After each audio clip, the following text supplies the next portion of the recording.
लोकसभा चुनाव के चौथे चरण के तहत आज देश की 96 सीटों के लिए वोट डाले जा रहे हैं। चुनाव प्रचार के बीच प्रधानमंत्री नरेंद्र मोदी ने न्यूज एजेंसी के साथ एक्सक्लूसिव बातचीत की। बातचीत के दौरान पीएम मोदी ने कहा कि स्पष्ट रूप से देख सकता हूं कि 400 पार महज नारा नहीं बल्कि हकीकत बन गया है। सर्जिकल स्ट्राइक के मुद्दे से संबंधित सवाल का जवाब देते हुए पीएम मोदी ने कहा कि सर्जिकल स्ट्राइक की चर्चा तो बहुत होती थी। कांग्रेस के माइंड को समझिए, वे इस देश के सेनाध्यक्ष को गली का गुंडा कहते हैं। अपने कार्यकाल में सेना को दुर्बल बनाने के लिए जो कुछ भी कर सकते थे वो किया। पीएम मोदी ने आगे कहा कि मुझे लगता है कि उनके बैक ऑफ माइंड एक चीज पड़ी हुई है कि 1962 की लड़ाई में जो देश की दुर्दशा हुई और नेहरू जी पर विफलता का जो बहुत बड़ा कलंक लगा, तब से उनके मन में ये है कि आर्मी के कारण ही नेहरू जी बदनाम हो गए और वो तब से लेकर आर्मी के प्रति मन में नफरत रखते हैं। पीएम मोदी ने आगे कहा कि आप सैम मानेक शाह की किताब देखिए, उसमें ये भी चीजें दिखती हैं।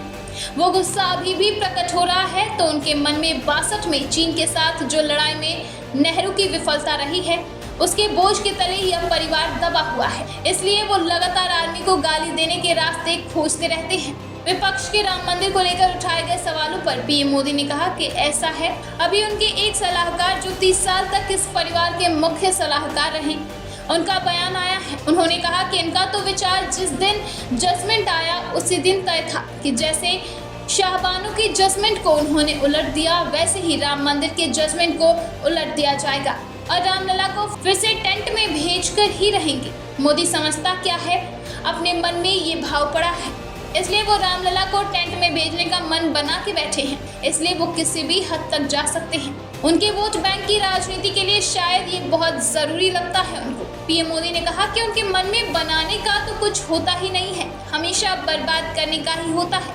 इसलिए वो बर्बाद करने के मूड में है। ब्यूरो रिपोर्ट, दिल्ली समाचार।